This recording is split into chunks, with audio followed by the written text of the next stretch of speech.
Hello,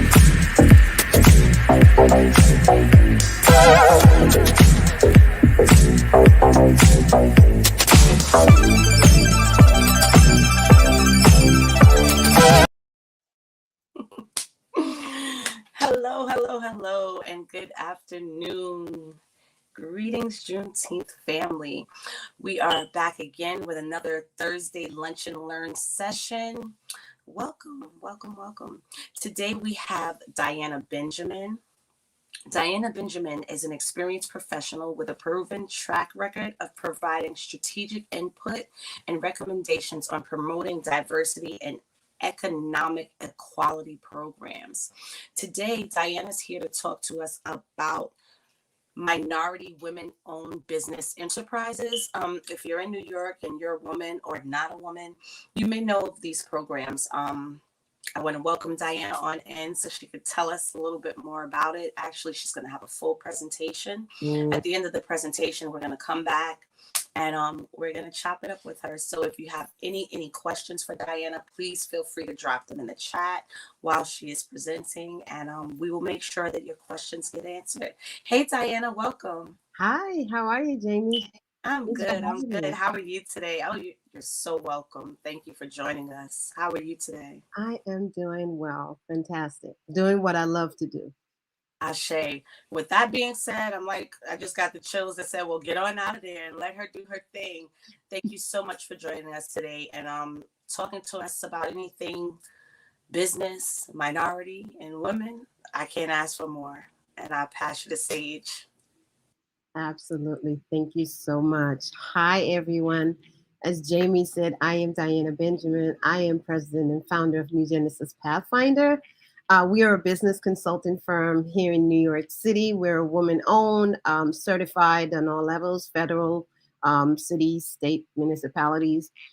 We provide a variety of services in the business community. My background, previously I served as the Deputy Chief Diversity Officer in the City of New York, where that allowed me to have a bird's eye view pretty much of the procurement. If anyone knows anything about procurement and how government buys, you know that there are tons and tons of billions of dollars that actually does get funneled through the government. And we want minorities and women-owned businesses to be able to capitalize on some of those purchases and grow their businesses. And so I'm here today just to share some information about the minority and women-owned business enterprise. There are about 47 states currently that does have some variations of the MWBE program, included in that includes Washington, D.C. and Puerto Rico. So no matter where you are, chances are there is a MWBE program or some variety of MWBE program that as a minority or a woman-owned business that you can access and become certified to get access to some of these programs and some of the opportunities. Now, keep in mind, I like to let people know that MWBE or the certification doesn't preclude you from doing business with any government agencies. We're going to talk about some of the benefits of MWBE, so I won't jump ahead of myself, but I just want to you to keep in mind that if you are not an MWBE firm, it doesn't preclude you from doing business, but there are some benefits to the MWBE program. So I'll ask Mehdi to just kind of move the slides along so we could jump on in. All right. Next slide, please. Thank you. So what is the MWBE program? So today our learning objectives is what is the MWBE certification? We're going to talk about the benefits of the MWBE certification, the types of certifications available, and what are some of the eligibility requirements, certification checklists, and how to make the most out of your certification. Because I want people to understand that being certified is one thing, but what do you do next? What do you do after certification? Certification doesn't necessarily correlate to contract opportunities. So what do you do next? Next slide, please. What is minority and women-owned business certification? So currently, The acronym MWBE stands for Minority and Woman Owned Business Enterprise. This is certification that is awarded to a business that is majority owned by a woman or a person from a minority group. The programs throughout the states, they actually do strive to promote fairness and equity by allowing MWBEs to increase their capacity, connect with opportunities, and contribute to our economy. Next slide, please. So we're going to talk about some of the benefits of certification. What are the benefits? Certification, some of the benefits include access to buyers. And when we're talking about buyers, we're talking about buyers in the government sector. Currently in New York, I live in New York, so I'll be referring to New York a lot. Currently in New York, both New York City, New York State, and the Port Authority does have certification, MWBE certification program. And what this program does, it gives you access to the buyers, to the people who are purchasing or procuring services for New York City municipalities. It provides business development. Business development. So there are technical assistants that will help you um, go through some of the steps of how to really run your business. There are support for capital. If you need capital, there are programs that as an MWBE firm, you will have access to some of those programs where you are able to access capital to run your business, grants and loans and so forth. There's again the technical assistance component where there are several programs where uh, if you are solicited for opportunity, you can seek out the technical assistance programs that will help you. There are pro bono attorneys that might be able to help you to dissect and understand the contract language. There are people who would guide you in completing your solicitation or completing your bids.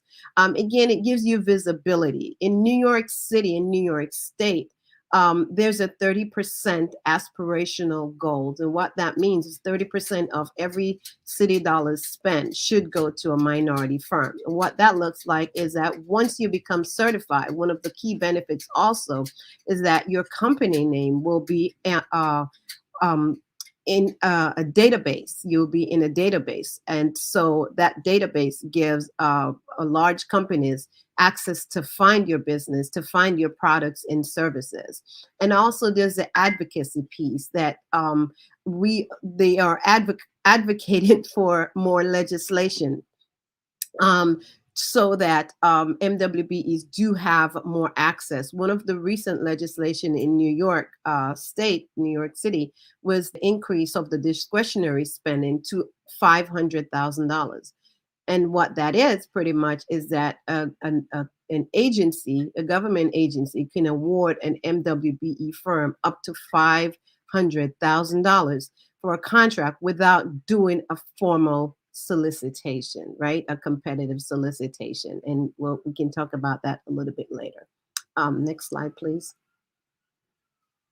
So some of the certification organizations, and again, here in New York City, and there are many certification organizations. So New York City Small Business Services, for short, in NYCSBS, they are the governing body for New York City. So if we're talking about New York City Department of Corrections, New York City Department of NYPD, we're talking about the New York City Fire Department, we're talking about New York City Children's Services, even the New York City Department of Education.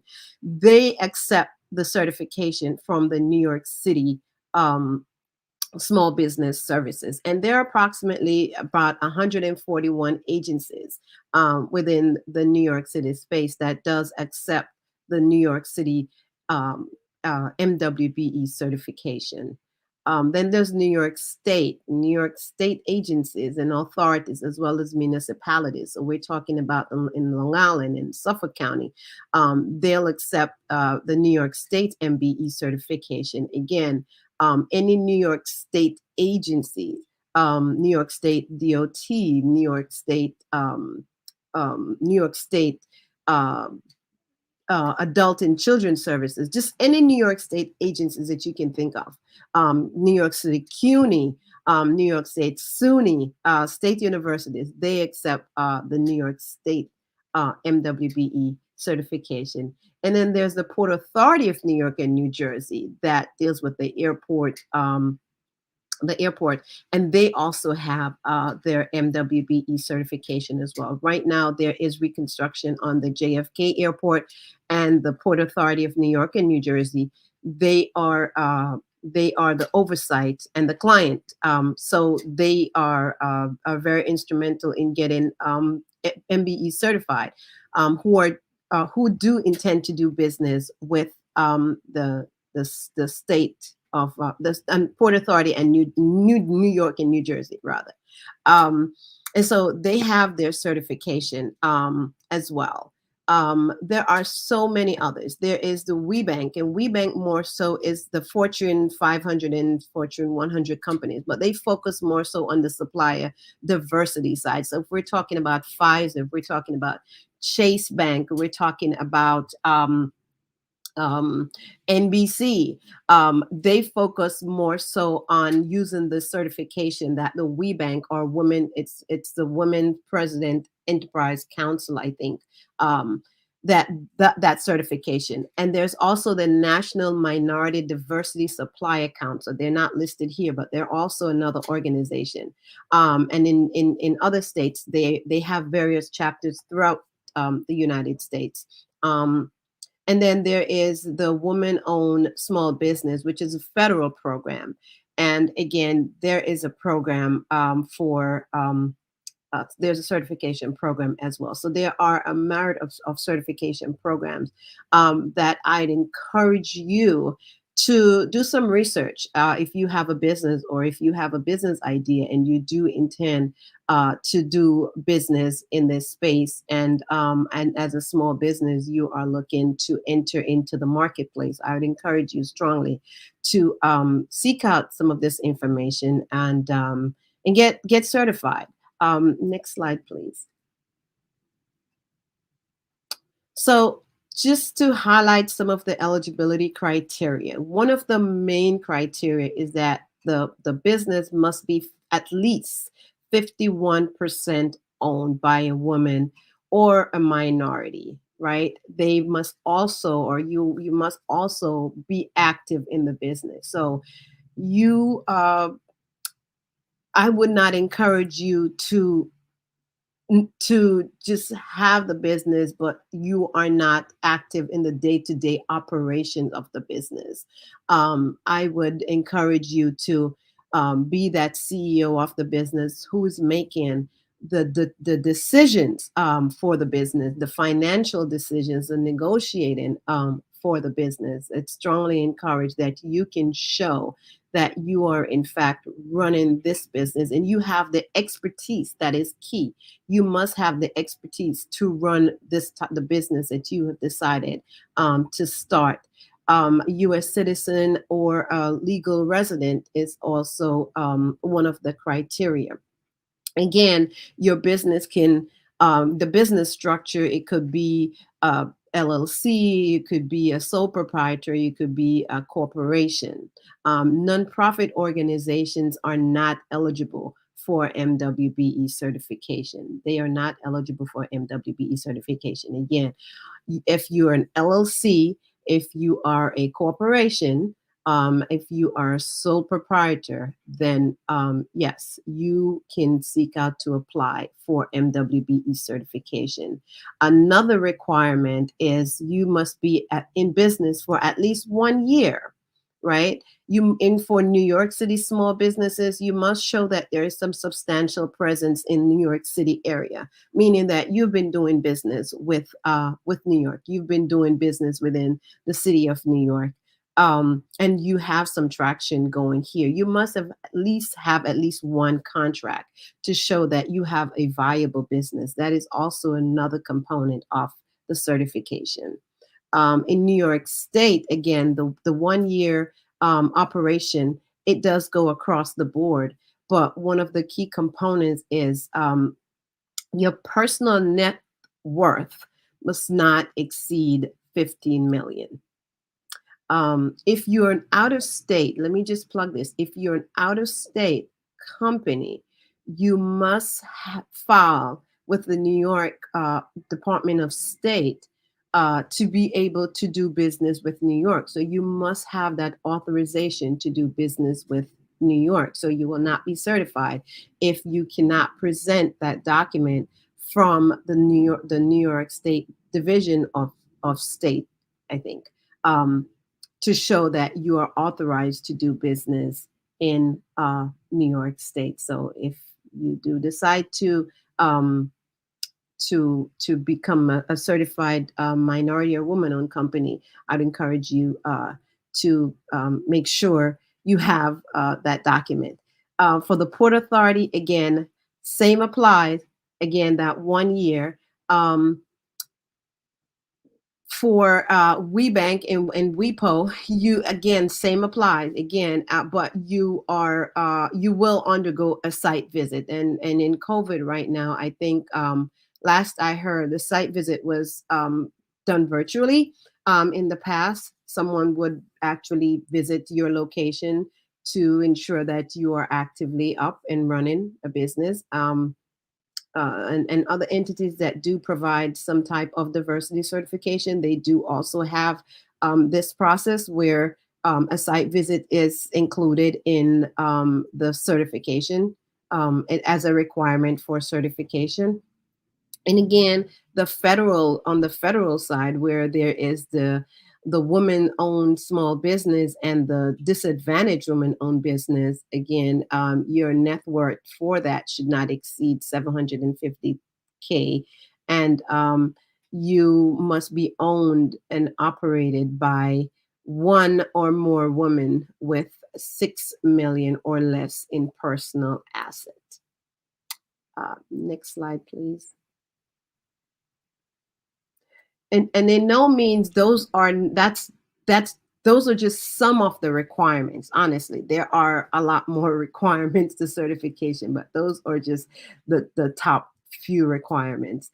Now the term certification, New York City certification, it is valid for 5 years. So every 5 years, that's when you will need to get recertified. However, annually you'll receive a notice from New York City, and New York City will ask you to verify or to recertify, to just in case there have been any changes in your business. So they want to ensure that your business is still up and running. There haven't been any major changes. So every year, annually, you'll receive the notice from New York City, and you'd have to validate that your business is current and there hasn't been any changes. New York State now also is 5 years. The certification is free for New York City, New York State, and the Port Authority.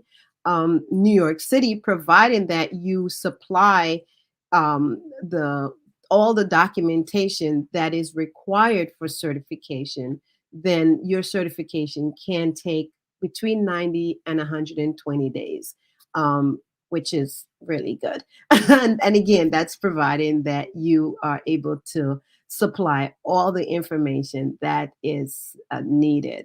For New York State, it could be between 18 months to 24 months. And right now, I know that New York State um, are working with consultants to move those certification along and to reduce the processing time for their certification. So they are making some inroads in that and getting certification out, and working with their partners to get and to reduce some of the requirements, the repetitive requirements, I should say, for certification.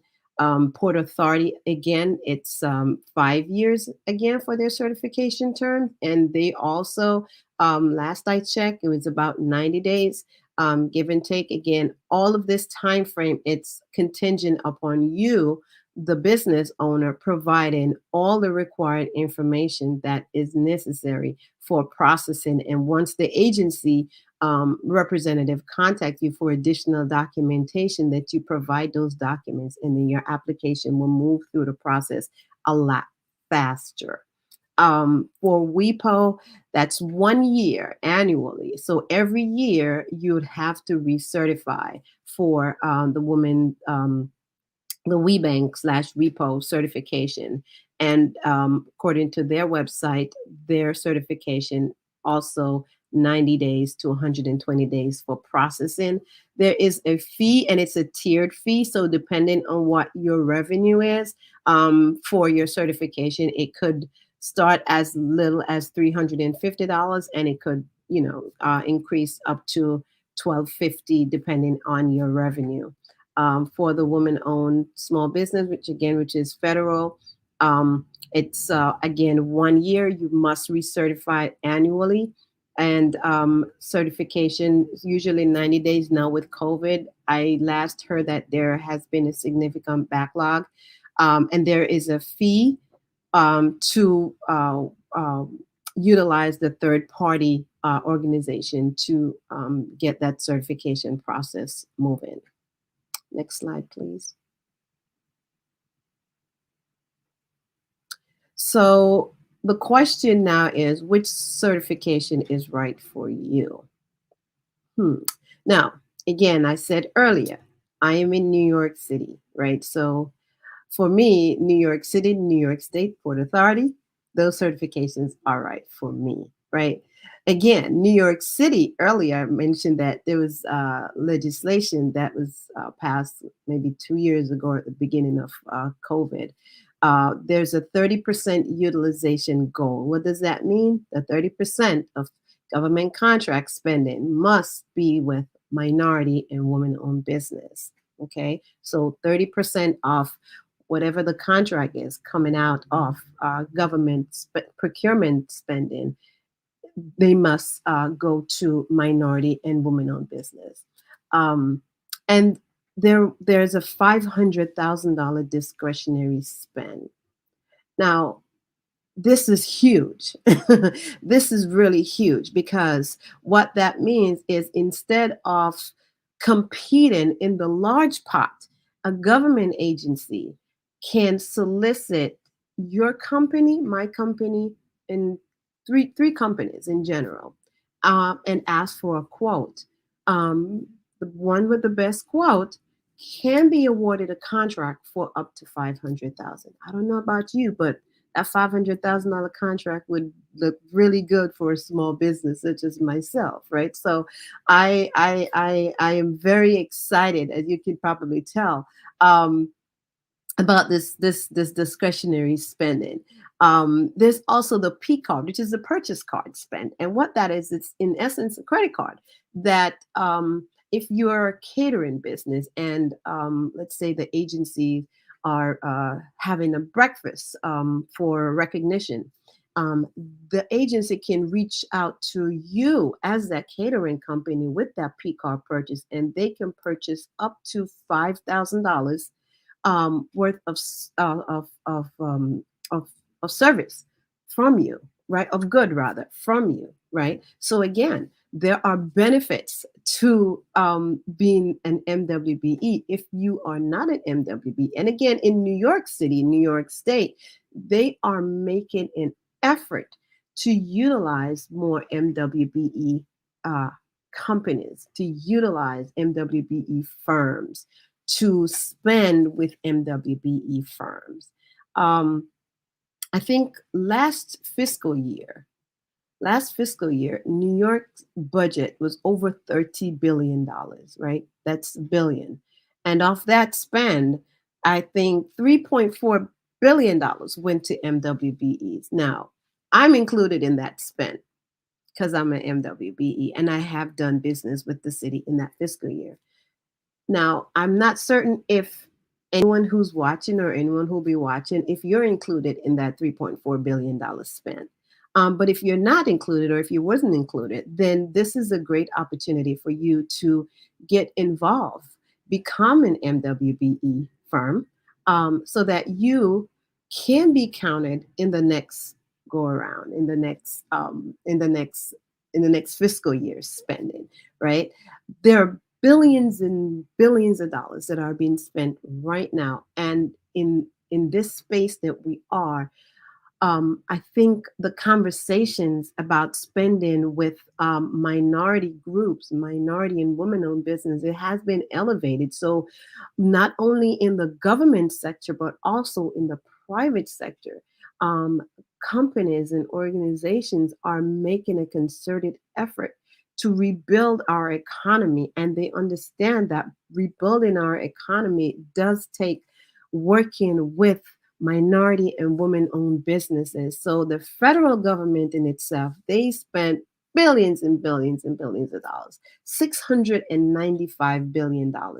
That is a lot of money. And even with COVID, a lot of the spending has happened as a result of COVID. But if you are not in it, you might not be winning anything. So again, before we move to the next slide, I encourage you seek out the MWBE certification, the Woman Owned Business Certification. Do some research and see what's best for you. And again, don't get me wrong, maybe it's not for you, right? But having that information and making that determination for your business and how you do decide to grow your business. This is just one way that if you're looking to grow and scale, that there might be some opportunities in this space for you. Next slide, please. So we continue. Which certification is right for you? I'm going to continue to plug this, right? So the WeBank, as I said, their certification is more for women, right? It's a women business enterprise. And again, as I mentioned at the top of the hour, that this certification is more in the supplier diversity. So the anchor institutions, they will utilize the woman-owned um, certifications. They're more in supplier diversity. So if we're talking about Microsoft, we're talking about ABC, we're talking about American Airlines. Those companies and organizations, they would seek out the women's business enterprise certification or the minority diversity supplier council certification. And again, those are more in the supplier diversity space. Corporations and retail business like Macy's actually do utilize the WeBank certification.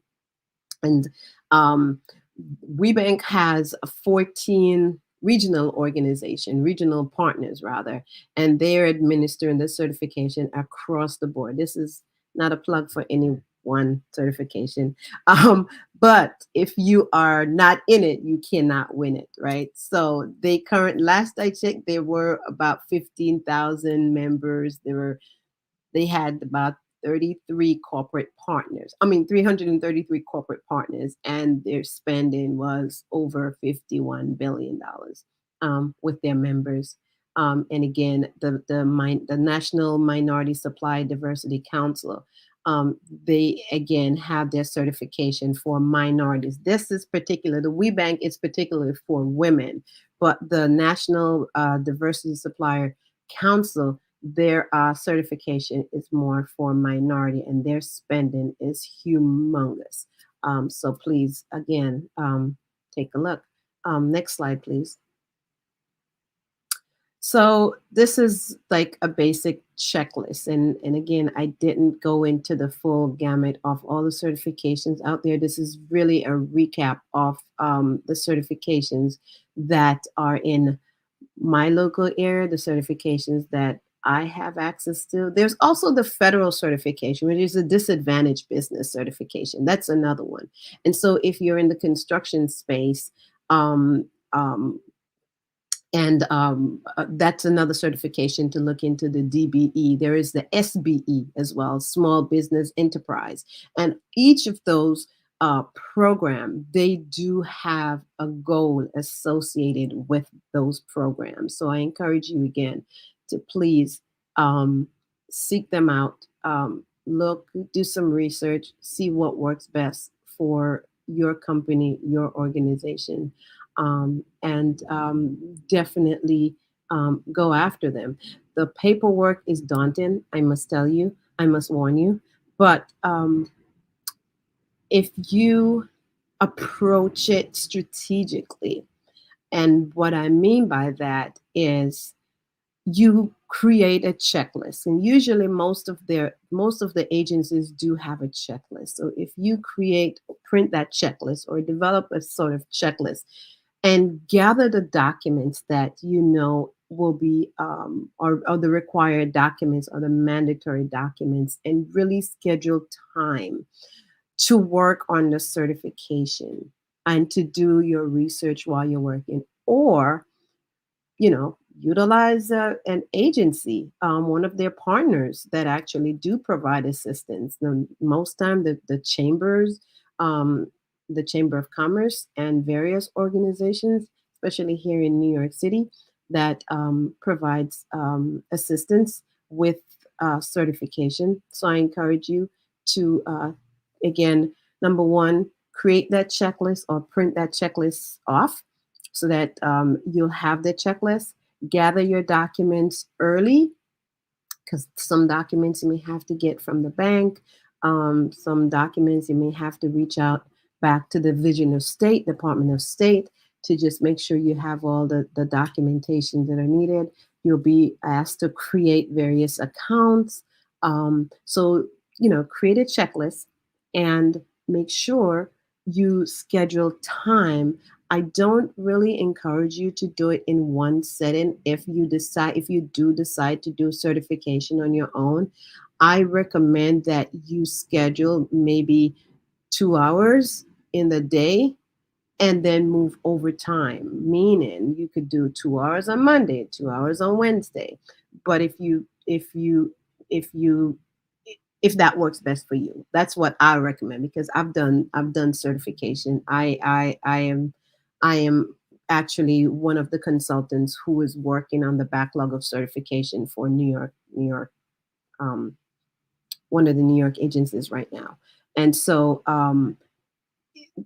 creating that checklist, and again, creating time to complete and to really understand what the application is asking for, it's key, because sometimes it's not what you think is being asked for, and why this document is being asked for. So again, if you notice, I spent quite a bit of time to encourage you to utilize a checklist so that you're not wasting your precious time. Okay.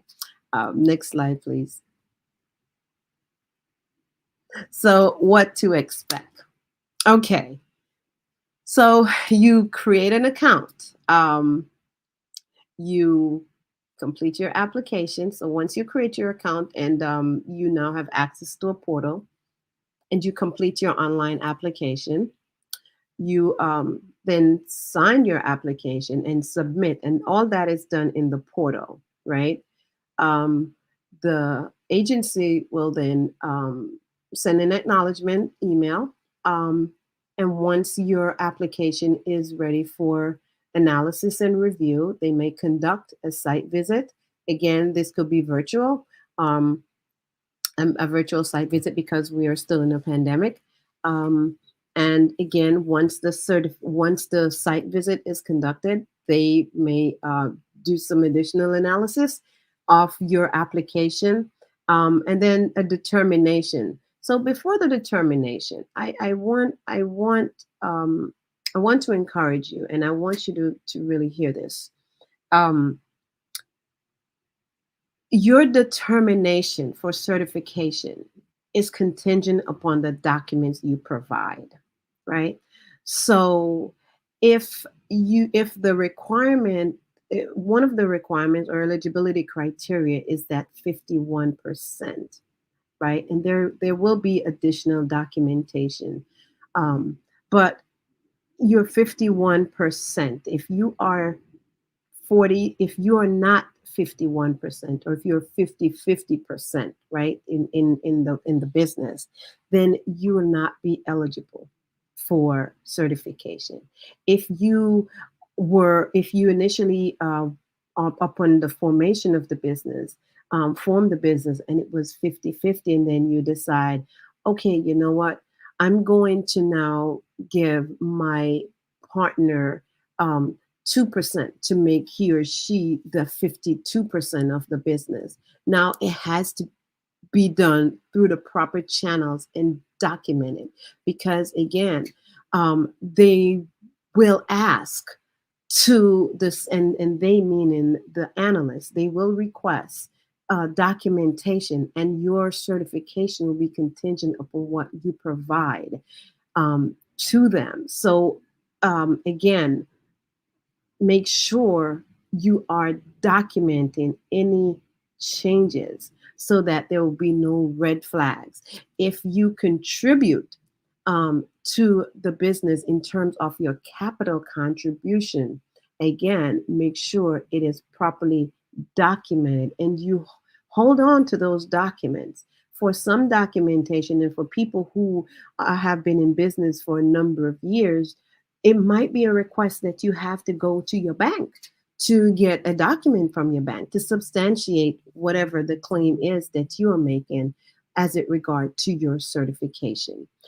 So once that is done and the analysis is done, then there's the determination if you're certified. If they found that you are um, qualified for certification based on the information you provide, then wonderful, great. You will be certified. Even during the determination process and site visit, during that process, if I could just go back a little bit, you may be asked to submit additional information, right? You may be asked to submit a narrative of some sort.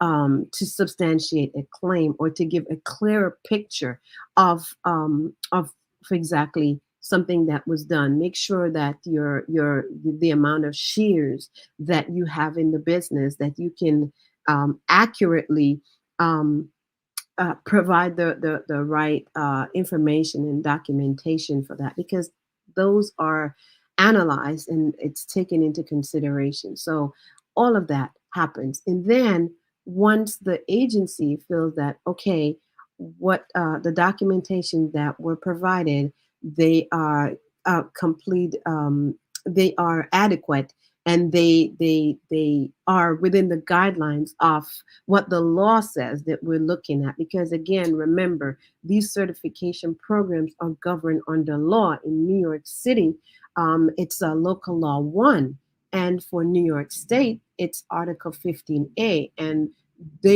and within those laws, there are guidelines, right, as to what the requirements are and how you meet the requirements. So once the agency finds that you have met those guidelines based on the law, then you're awarded your certification. Okay. Next slide, please.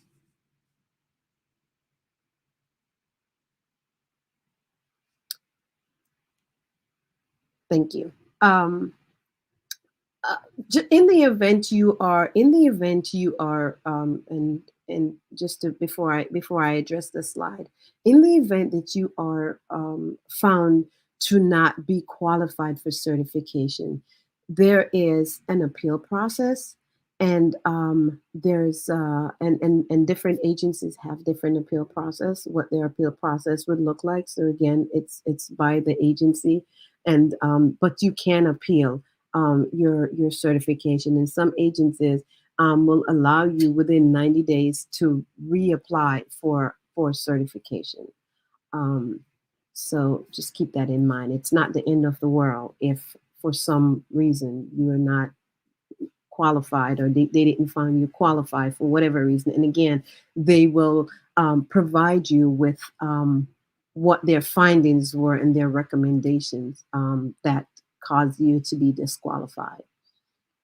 Now, how to make the most of your certification. Remember earlier I said that certification doesn't correlate to contract opportunities, right? So, how do you make the most of your certification? Now you have the certification. Now what?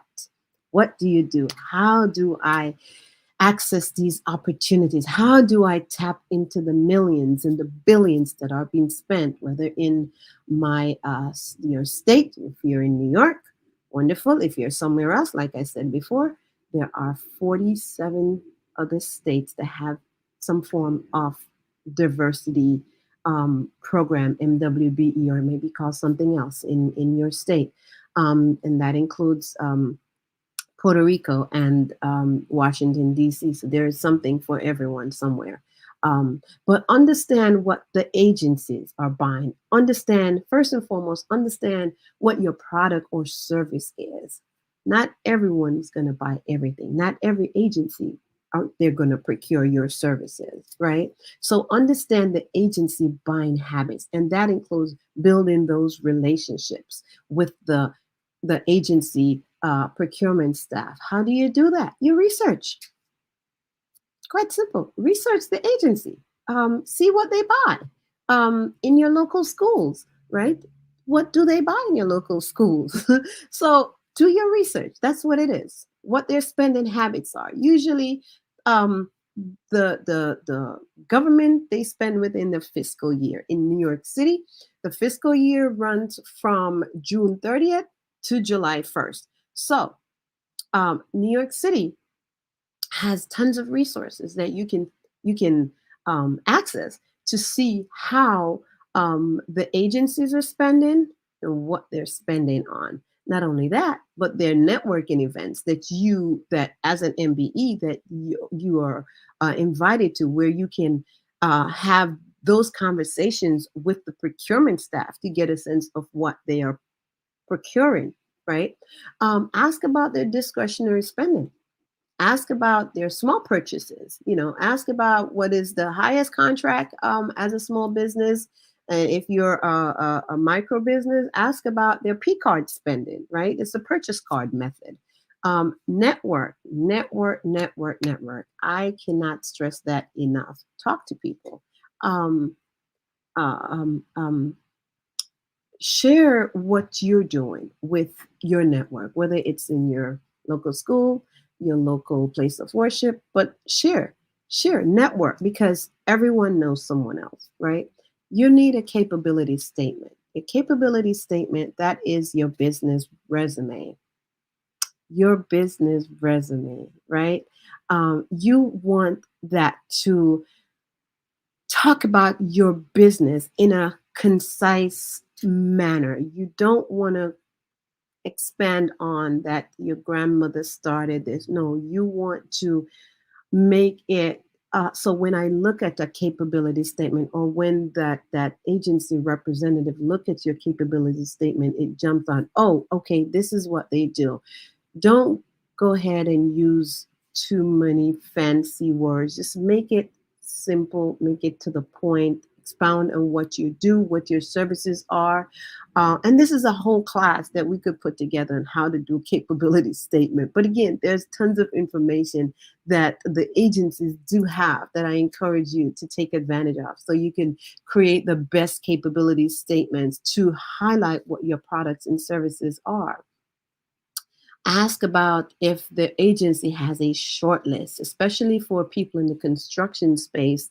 In New York City, there are pre-qualified lists for construction.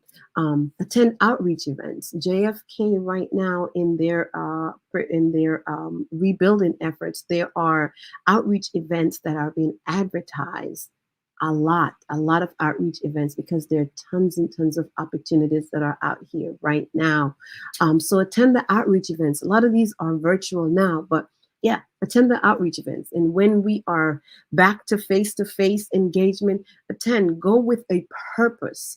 Go with the intention that, you know what, I am looking to grow my business. So therefore, my intent is really to engage with procurement staff, engage with other people who might have done business with the government or these organizations, so that they could be in your network.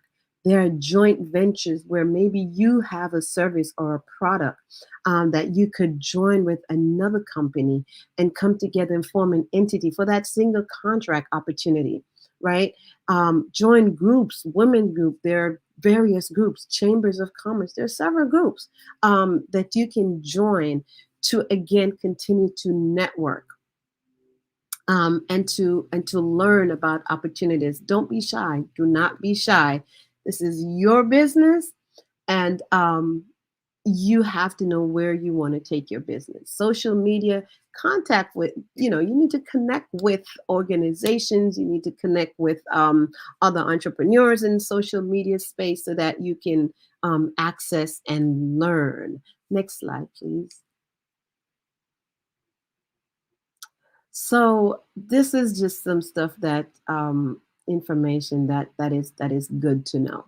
Um, and there are 83 NICE codes, right? And these are the codes that each business or for your product or your service, you have the National Association of Industry Codes, right? And this is a code that is designated by the government. So if you're operating in the federal space or with New York City, oftentimes you will need to select a NICE code. And and in the application process, they do have the links that you could click on the links, and it takes you to the website where the codes are located, and you could select the code that best suits your business. So for the entities that I mentioned earlier, um, they actually do utilize the NICE code. For New York City Department of Small Business Services, for their MWBE program, they actually utilize the NIGP code. Again, it's the same set of codes, but different name in essence. You want to make sure you have a resume. Your resume should reflect your business that you are currently running. Do not submit a resume for certification that's your resume since you were working for John Doe, and John Doe is the company listed on your resume as current. You need to have a current resume when you're applying for certification. Again, I'll repeat, make sure you have an up-to-date resume. You may think they're just asking for a resume because they want a resume, but they really are looking to see that you are operating the business that you are seeking certification for, right? And what are your roles and responsibilities in that business? So make sure, again, your resume is up to date. For different agencies, there's some mandatory and there's some required documents that we're not really gonna go into because, as I said, there have been some changes. So I'm not gonna really focus on that. But again, once you get into these portals, then you'll see what some of the required documents are and what some of the mandatory documents are. Um, I know this question is probably going to come up. So for there is reciprocity for certification. So if you are certified with New York City, for example, there is a fast track process with the New York State and the Port Authority. That what that is you are not required to submit the long application. Even in Nassau County, I think you're not required to submit the long application. You'll have the ability to submit a shorter version of the application because your information is already in the system. That doesn't say that when your application is being reviewed and analyze that they will not ask for additional information. So keep that in mind. But if you are certified with Port Authority, again, there's reciprocity with New York City and New York Department of Small Business Service, as well as WeBank and some of the other entities that are out there. So keep that in mind. One thing also I encourage people when I'm assisting them with certification, because oftentimes we hear of the one-stop shop, and while that's a great idea, earlier I mentioned that some of the agencies are processing certification faster.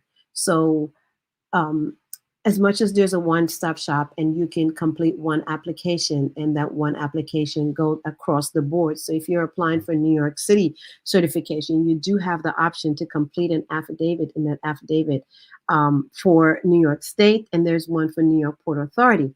However,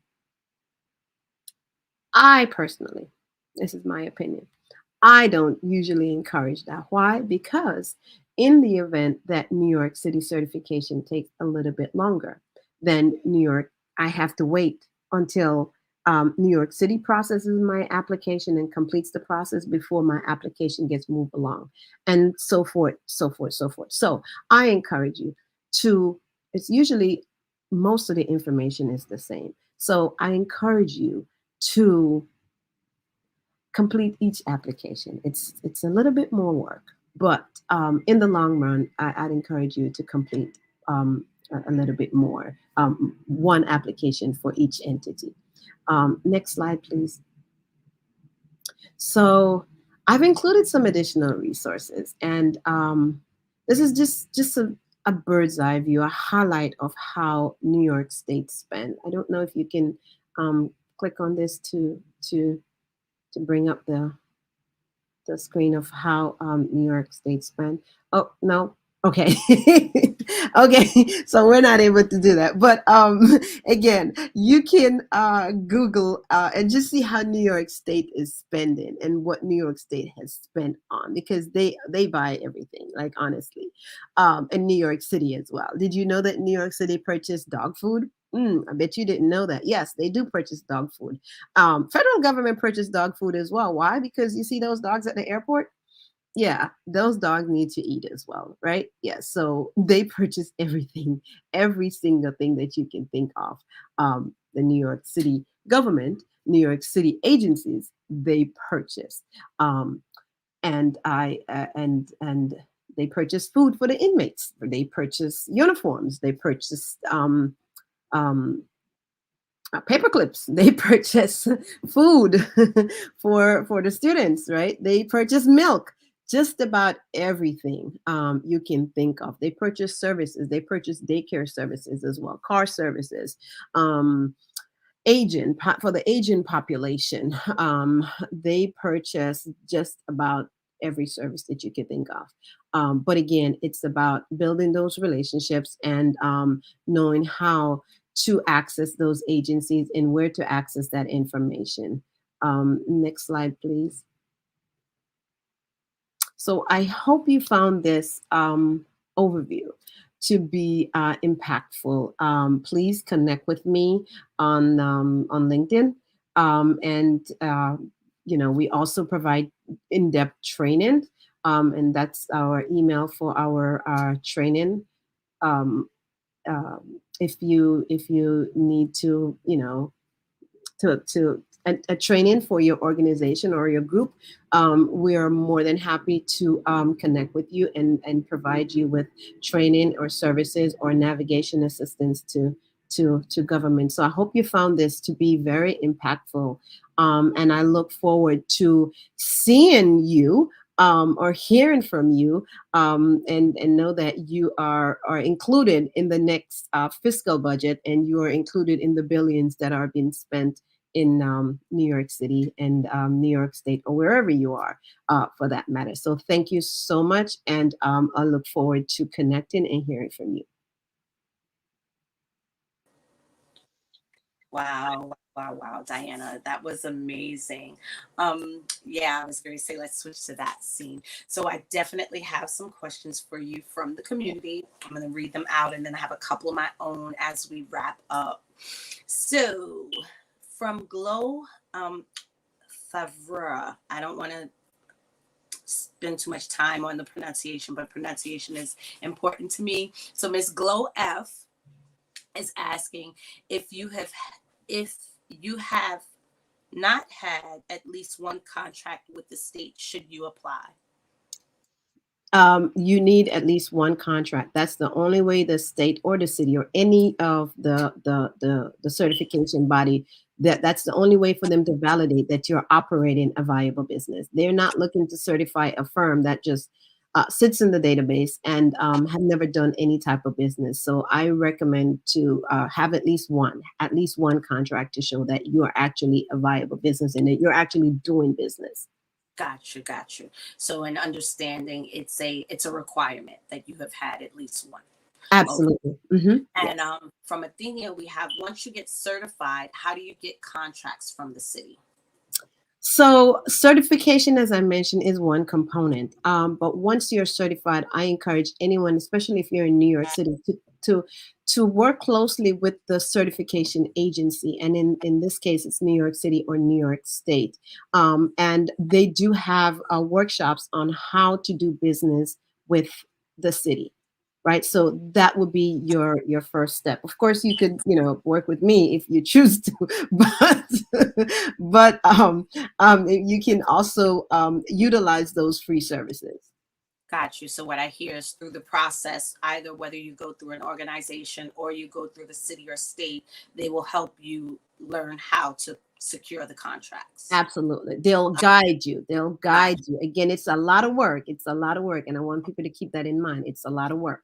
Right. But So, it but sounds again, worth it when you speak of the numbers that you could get for your business. It sounds like it's definitely worth the process. It sounds very similar to the home buying process, and everyone seems to be really happy. I haven't purchased a home yet, but everyone seems to be ecstatic when they're on the other side of it. So it sounds like it makes all of that worth it to me. um Next question, which kind of rolls into that, Miss Glow F also asked your thoughts on firms charging dollars to process your application. And she firms. put $3 signs. So in my mind, I'm like, I guess she's asking those higher prices. Like, is there what comes up for me from this question is there a rate that is fair, like in there that you would suggest, or what your thoughts are on that? Well, again, for people who are providing their service, again, it's the service. I mentioned in the slide that certification with New York City, New York State, and New York Port Authority is free, and they also work with the chambers, various chambers, to assist you in completing your application. So if you want to go that route, then okay, fine. But if you choose to operate with someone or to do business with someone who is not the chamber, then maybe that person has been trained by the agency to complete their application, right? I gave you as much information as I possibly could, right? Why? Because I am trained to complete those applications, right? Um, and so it's a long process. It's a long process, right? And that's why I encourage people to not look at it or attempt to do it in one setting, because it's a long process and you really want to understand what they're asking for and what you are providing, right? So again, I can't speak for someone how much they charge. I don't, I don't know the structure of their business or what other services they're providing. But again, if you can seek out the free service, or you can you know Shop around as well, shop, because I'm exactly, and shop around. I'm Yeah, thinking of absolutely. any services that we go to get and provide. Like there are nail technicians that charge different prices on a scale from here to there. I am a holistic healer, and there are yoni steamers that charge prices from here to here. So kind of what I would also offer is typically in that area when I'm looking at what I want to charge versus my level of service, I kind of just do research and check the other businesses that are out or around, what they're offering, and go with what's comfortable for me. So that's what I would also offer to you, Miss Glow, to Exactly. kind of shop around a little bit. Yes, absolutely. We have questions from Minnie M17, and I'm thinking that I heard some of the answers, so I'm going to kind of answer, and you could correct me if I'm wrong at the same time. So she had asked, will there be someone assigned to help you go through the process once the application is submitted? And it sounded like I heard you say that you're going to get a liaison, or a, what would they call that position? An analyst.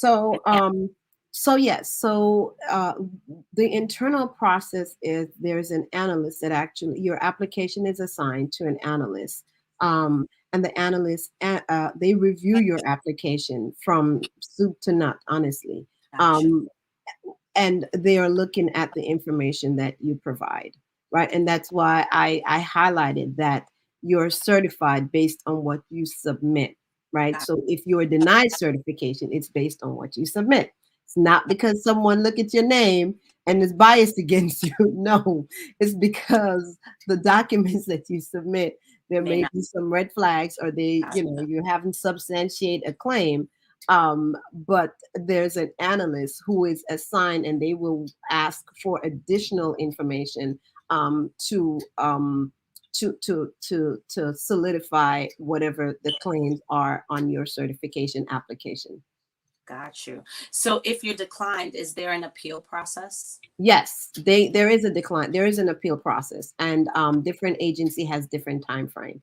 I think now New York State rather, has a 90-day you can 90 days before you can Got, reapply. But there is also an appeal process where you can appeal, and you go before an administrative judge to plead your case, provide your documentation. Some people have retained attorneys to help them through that process. But like I said, to avoid that phase, mhm. again, it's a matter of what you submit. Diligence.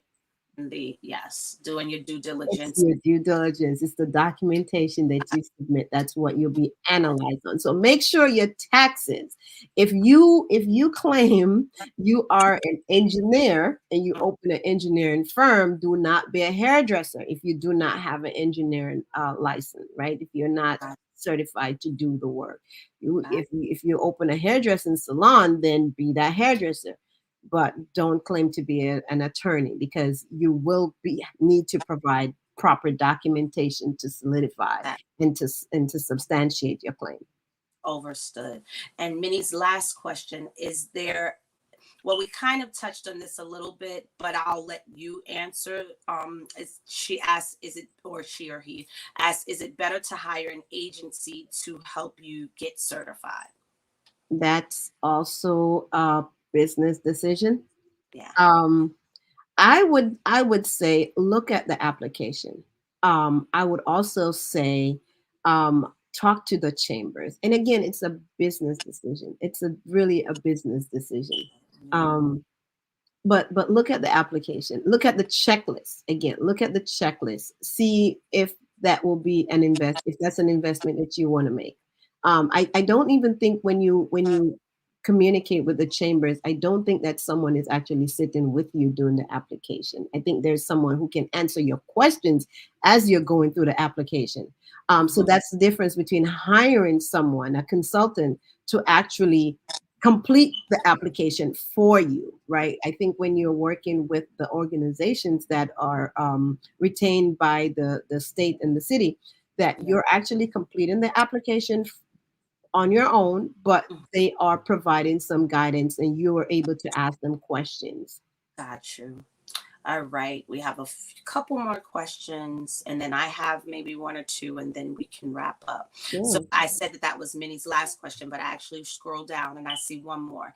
And they're asking, is a website required, or does it just make your application look better? No, website is not a requirement.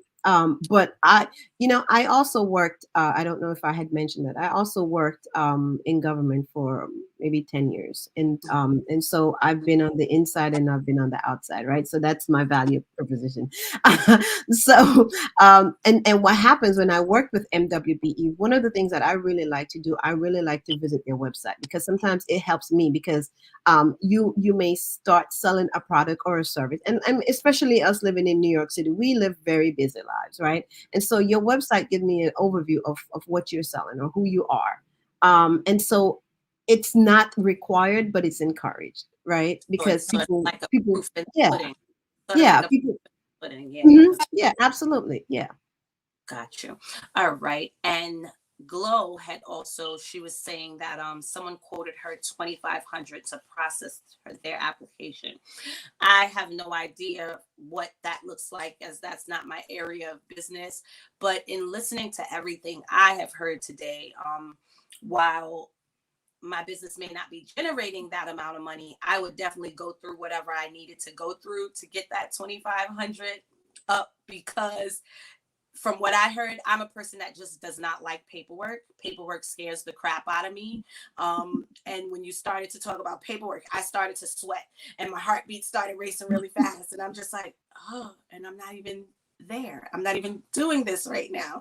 So I know that sounds like I would try to probably shop around and see if I could find someone maybe $1,000 less. But if not, who knows? That might just be the going rate for, and that's what I would offer to you, Glow, to look around. And I'll of course have Diana offer her, but just be thinking on the entrepreneurial side that I would definitely just kind of check and look at that, because I know that if I received $50,000 versus at 2,500, it would make it worth it.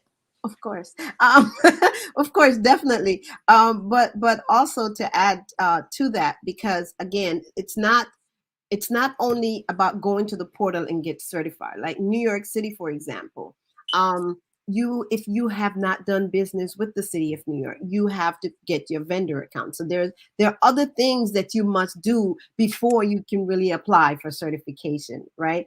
So that's not far-fetched, depending on the certification, and depending on the qualifications of the person that Gotcha. quoted that price. I'm just Get some references. Get some so what I references, bro.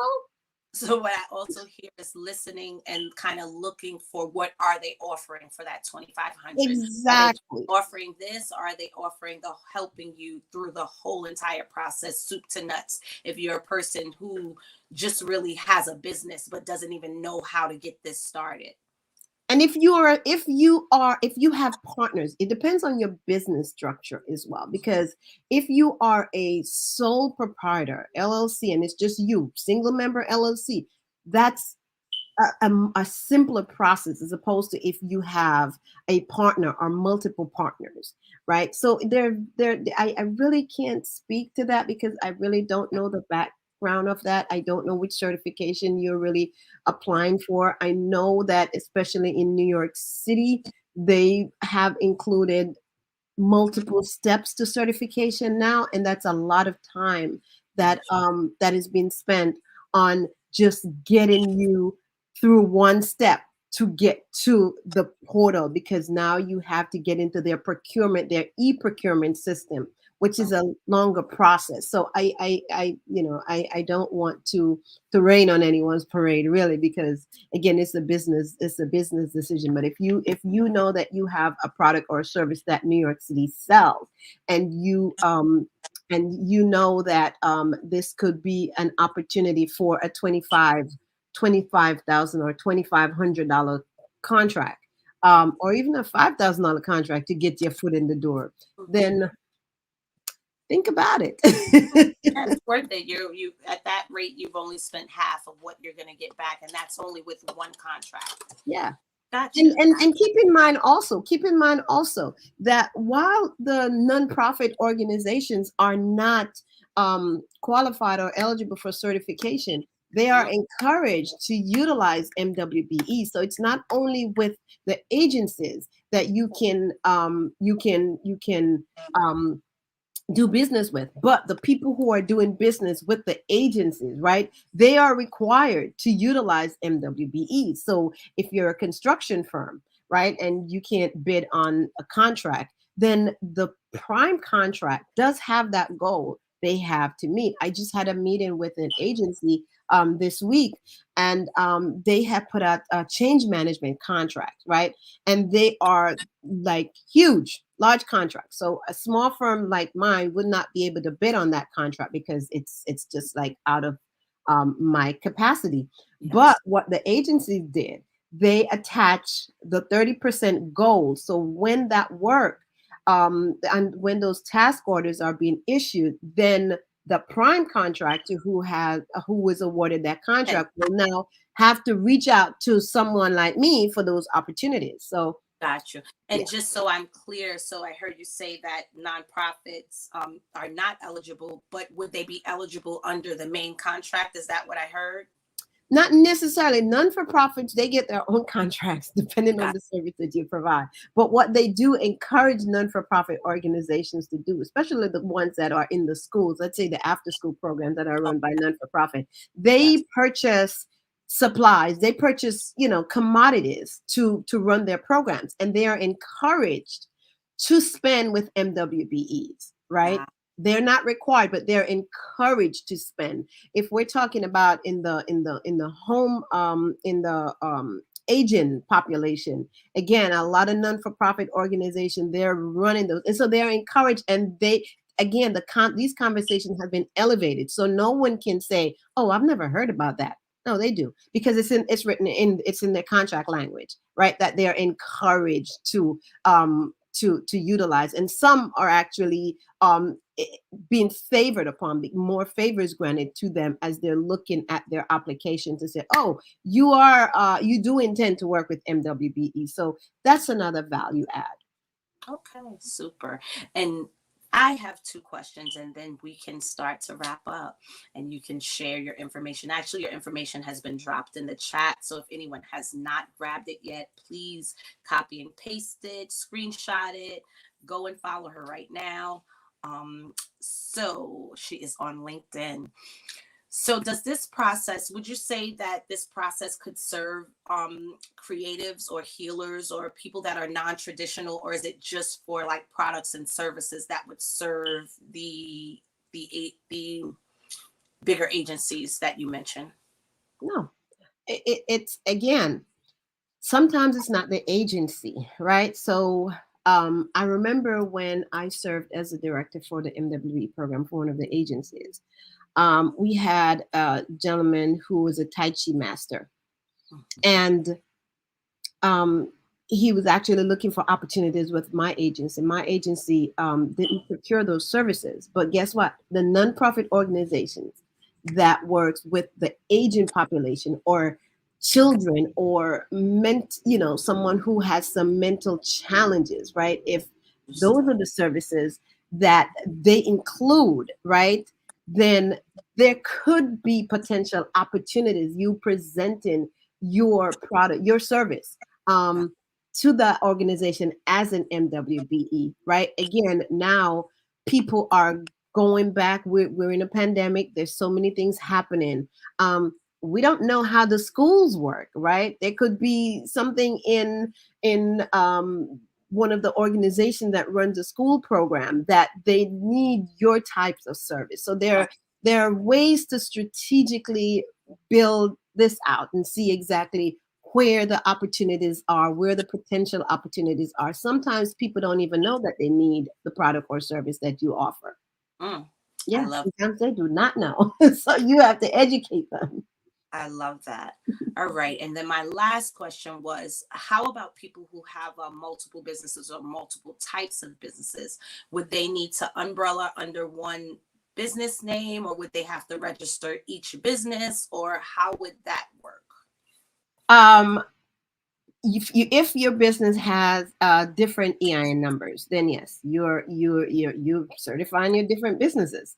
Gotcha. Yeah, because you have a different employee identification number, and that's a key component in getting certified. You need to have your employee identification number. So if you have, depending on the business that you're looking to certify, if it makes sense, if the products and services that you are selling, if it makes sense to have two certified business, I know people who've done that. All right ahead, but make sure you're able to substantiate that you are operating Oh, the day-to-day operation of this business, because um, they'll definitely want to know that you are in fact doing the day-to-day operation for the business. You're managing this business. got it. Got it. Thank you so much, Diana. This has been amazing.